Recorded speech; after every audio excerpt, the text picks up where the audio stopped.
Hello, everybody. Chuck Holton here. Thanks for watching our live broadcast. We're just going to update you very quickly about what's going on. I hope you're having a good day. Today is Saturday. It is currently here just after 6 p.m. in the evening. You can see a beautiful day in Jerusalem, and there of course are a lot of details coming out, and I wanted to address some of the things that are being used as misinformation by Hamas and by the Palestinians and by Hezbollah, and talk a little bit about a little more about the shaping operations that are taking place as we prepare for this upcoming ground offensive. Now, I'm going to talk for about 10 minutes. I'm going to try to go for about 10 minutes, and then I'm going to take about 10 minutes of questions. So if you have questions, please save them to the end, because I'm not really reading all of the comments that are going by. It's just, they're going by too fast, and I just can't pay attention to that. And I don't have my glasses on, so I can't see them anyway. So I appreciate all of your love and support. I appreciate all the people who have been watching as we've been doing these updates.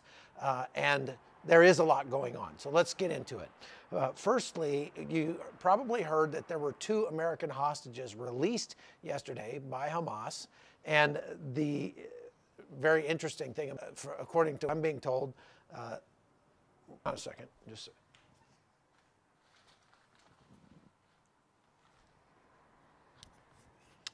there we go.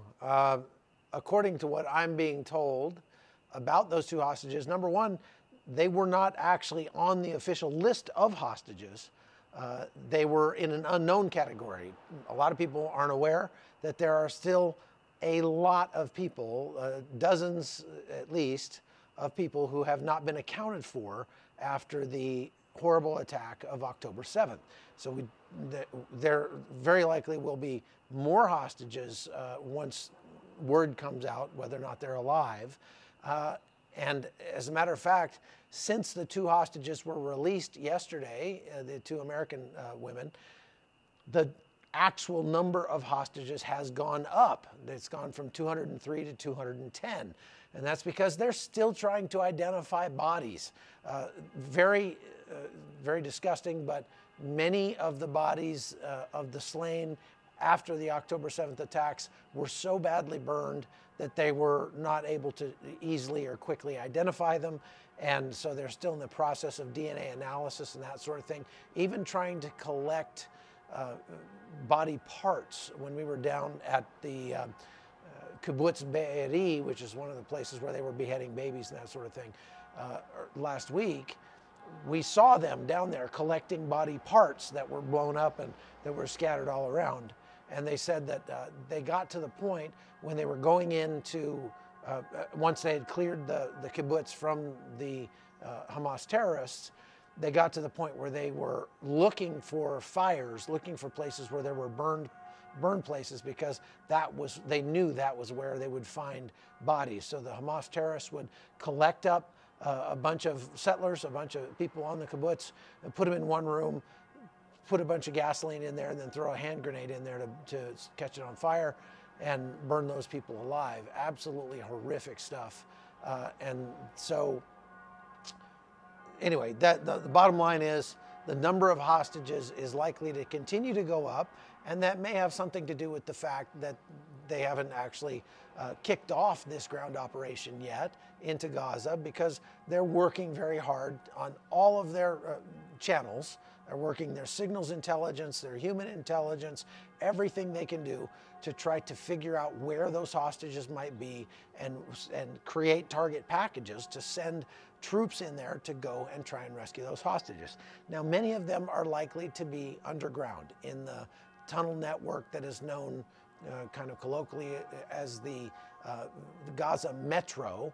There's a network of about 300 miles of tunnels that exist underneath Gaza. And you imagine how difficult it's going to be for the specially trained IDF units that are going to have to go in there and go into those tunnels. We have to pray for those people, folks, because That's probably one of the most dangerous things you could do. I mean, urban combat is the most dangerous form of combat, but urban combat in tunnels is even more dangerous than that. And there's just so many ways to die down there, it's not even funny. You would think if it weren't for the hostages, they could maybe just try to pump those things full of seawater or some kind of gas or something like that. But because of the existence of those hostages, they are going to have to go very slowly and methodically, and this operation is going to take a long time. I've been asked a lot, how long do I think the operation is going to last? And it's like, there's no possible way to say. I mean, some people that I respect highly, that are very knowledgeable in those sorts of things, are saying that the operation should probably last between 20 and 60 days. I'm not sure how you come up with those numbers. That kind of, my goodness, that kind of operation, there's just 1,000 things that can happen every minute that you can't plan for, and no plan survives first contact. So once they get on the ground in there and see what they've got, things are going to be changing very quickly on the ground. Now, I do think that it's likely that they'll go in and immediately try to split Gaza between north and south, and then work their way north. And anybody that's north of that line is likely to be considered hostile. You know what? I just want to say something that really it kind of strikes me as odd. Today, I went down to the Old City and walked around in Old Jerusalem. We went to the Western Wall and walked around a little bit down there. And it's Shabbat, so everything's closed. It's a ghost town down there, except for the Arab quarter. The Arabs were open because for them it's not Shabbat. And we went down there and we talked to quite a few of the Arab shopkeepers down there. Did you know that almost 20% of the people who live in Israel, of Israelis, of actual Israeli citizens, are Arabs? Did you know that? Did you know that about 18% of the people that live in Israel are Muslims? This is the number that really blew me away. About 2% of the soldiers in the IDF are Muslims. So there are several thousand Muslims serving in the IDF. And so for anybody who says that Jews and Arabs and Christians can't get along or can't live together, they do live together here. Israel is not only Jews. There are actually thousands, hundreds of thousands of Muslims who live in Israel. So we went down there and we spoke with some of them. And I'll have to tell you, I was kind of appalled actually at what I heard. Those guys, we went into I wanted to get a haircut. There was a barbershop open. I thought, hey, great, I'll get a haircut.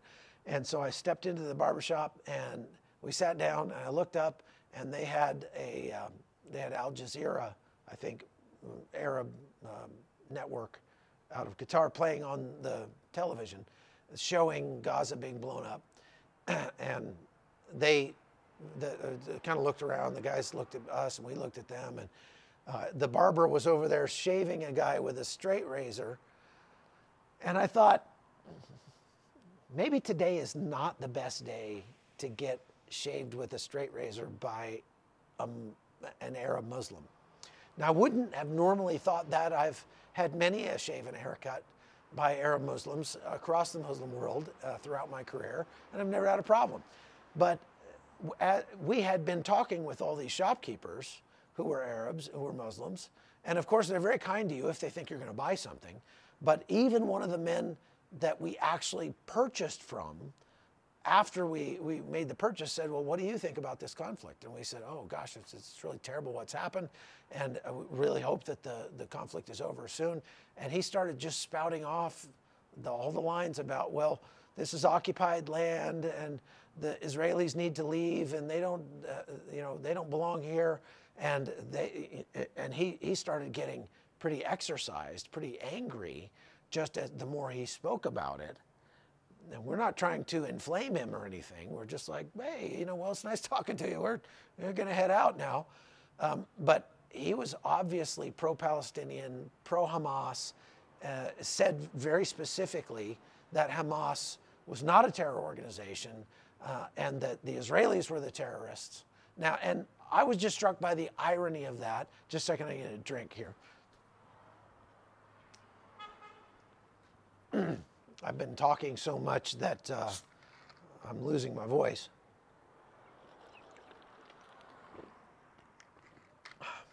I was struck by the irony of that because I thought, you know, that Arab Israeli is able to call his own government a terrorist, to, you know, criticize his own government, to stand up for a terrorist group that's attacked and murdered the citizens of his country where he lives, and nothing happens to him. And I just thought, go try that in Gaza. Go try that in Lebanon. Go try that in any of these countries that harbor these terrorist groups. If you were to go to Gaza and to, you know, criticize Hamas, you're not going to survive very long. And so it's kind of ironic that here's an Arab Muslim Israeli living in Israel, working in the old city. He sold us a Bible. I think maybe he should read that Bible. But yet he feels comfortable telling us foreign journalists that he thinks Israel is the terrorist, that nothing wrong with Hamas.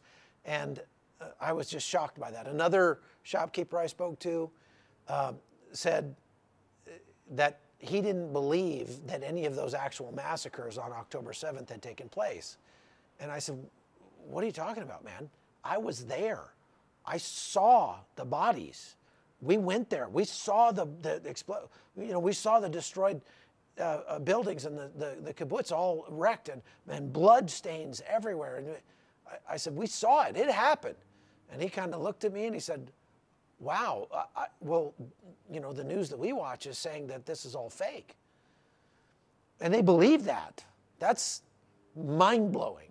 It's kind of discouraging, actually, because it's not nearly as discouraging as having people in the United States getting on our YouTube page and getting on our webpage and sending me messages and saying they hope that I get killed over here because Palestine needs to be free and they're under occupation. Wait a minute. Gaza is not occupied by Israel yet. It might be as early as tonight, but not yet. And think about the irony of this. There have been 7,000 rockets fired from Gaza over the last 2 weeks into Israel. 7,000 rockets. If 20% of the citizens of Israel are Arabs and 18% are Muslims, that means some of those rockets fired by Gaza are likely killing Muslims in Israel. Think about that for a moment. It's so sad. It's so sad. So we need to pray for the Muslims in Israel. We need to pray for the Jews in Israel, pray for the Christians in Israel, pray for the people in Gaza as well. And just pray that this would just get over quickly and that God would, here's what I always say. I just pray that God would thwart the plans of evil men. Because then I don't have to decide who's evil and who's not. I just pray that the all-knowing, all-powerful God of the universe would thwart the plans of evil men. Okay, I've just got a few more minutes, so I want to take some questions, but let me grab my glasses here, and I will look at some of your questions. Now, yeah, a lot of innocent children on both sides. That's true, but let's see. Why should people in heavy generational? I'm not sure about that question. Yes, that's right. These Hamas rockets are killing Palestinians in Gaza too. There was a report out today that about 40%, several hundred, something like 400 rockets. No, that wouldn't be 40%. 40% of the rockets fired in the last 48 hours have fallen short and landed in Gaza. So yes, Hamas rockets are killing people in Gaza every day. How am I? I'm fine. This is what I do for a living. I've been doing it for 20 years, and I'm good. What were all the bells at the beginning? That's a good question. There is an Armenian church right over there, and it is absolutely beautiful. It's right next to the upper room where they say that Jesus celebrated the Last Supper. And every night about this time, the bells over there just go crazy. I've counted them, and it's not like it's counting the hours or anything like that. They just ring the bells for about 10 minutes. So I don't know. Who blew up the Orthodox Church? Okay, so I'll tell you what I know about the Orthodox Church. This is something that's been a hot topic over the last couple of days.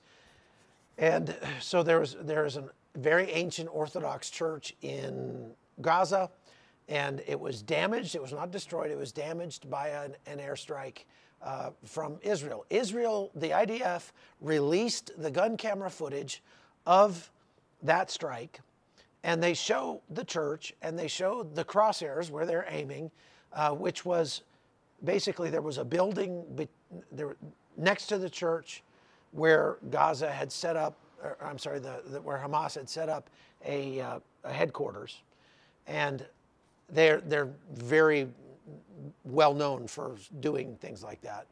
And the crosshairs of the strike were on the street, on the outside, to put the headquarters between the airstrike and the church. Now, there was debris from that airstrike that struck the church. I guess there were some casualties there in the church, but suffice it to say, it was they intentionally offset their strike and did not hit on top of the building they were aiming for in order to try to protect the church as much as they could. All right, so let's see. Are there many cats, dogs, and pets in my location? That's a very interesting question. There are a lot of cats in Jerusalem. I have not seen any dogs, but street dogs, but there are a lot of cats. And when I went to eat the other day, I went to a place where, almost everything is closed in Jerusalem because of the war. And so we went to eat supper at the one restaurant that's down here. There's an old train station that's right over there, right behind me, actually. Actually, see that light right there? That's the old train station. And there was one restaurant open, so we went to that restaurant to eat. I ordered some shish kebab, and they brought it out. And they brought out my buddy's meal as well. He was off shopping. And I look down, and there's a black cat right there looking for some food. And I look over here, and there's another cat looking for some food. And all of a sudden, I look around, there's like 8 cats around my table. And then I see a little head come up on the chair of my buddy's chair and looking at my buddy's plate too. And I'm like, oh man, so we had to chase the cats away. So yes, there are tons of cats, and they're hungry because they're not getting the scraps that they would normally get because nothing's open. So yes, we are working hard to be safe. We are being careful. We've been doing this for a long time. I know, I mean, there is always some objective risk, but you have to understand there are families here all across this country. There are little children. So you see us going around with body armor and helmets and everything, and it's almost an insult to the people that we're with, because they're out there with their baby in a baby carriage, pushing their baby around, and here we are in full kit and everything, trying to be safe. The bottom line is that the rockets that are being fired from Gaza are the only real danger that we face right now, and especially here in Jerusalem, that's not a big threat. But we normally will have time to get to a shelter if there is a rocket, if there's an air raid siren or something like that. We do hear explosions from time to time. I just heard one off over that way. It's hard to say what those are. Sometimes they are Iron Dome system taking something down. Sometimes they're what are known as controlled detonations, where they find something that's suspicious, and rather than mess with it, they just blow it up. And sometimes, like the first night we were here, there was like kind of a mass shooting where a guy walked into the police station about 2 kilometers from where I'm standing and shot a couple of police officers and then was killed himself. So there are things happening. I'm in a very safe place right now. I would have no problem actually having my family here. If you're going to be a tourist in Israel, this is the time to be here because there are no lines and no crowds. It's amazing. And I was able to go into the Church of the Holy Sepulchre the other day, and I was almost the only person in there. It was unbelievable. Normally that place is packed. And I got photographs you can see on my Facebook page. I just want to also just mention, well, before I forget, that if you want to see more of just my personal reporting, you can go to chuckholton.locals.com or go find my personal YouTube page, which is called The Hot Zone here on YouTube. And I'm doing my own podcast there and behind the scenes stuff of what it's like to be a war correspondent in the war zone, not just here in Israel, but I go to 25 countries a year. And, you know, I just came straight here from Armenia, for example. So you can go to the Hot Zone here on YouTube, or you can go to chuckholton.locals.com and see all of the reporting I do, not just for CBN, but for other networks as well, and my writing and my documentaries. I just had an award-winning documentary come out called Armenia, A Love Story. You can go to armeniamovie.com and see what that's about if you like. But bottom line is, go follow that if you'd like to see more of just what I'm doing behind the scenes and my opinion on things. Anyway, it's very nice to get a chance to kind of give you this update. I'm grateful for all of you. And let's see, is there a food and water shortage here now? No, there's no food or water shortage here in Israel. The power has been stable. It's not like when I was in Ukraine last year where we were fighting for light and water and heat all the time. This is, I'm in a t-shirt. It's very, very nice California weather here. And so thank you again for watching. I've got another live broadcast I've got to go do here pretty quick. So pray for Israel, pray for our brothers and sisters that are here, and please pray for us as we're out there doing the reporting. We're doing the best we can to try to stay safe while we bring you the truth of what's going on. So take care. God bless you.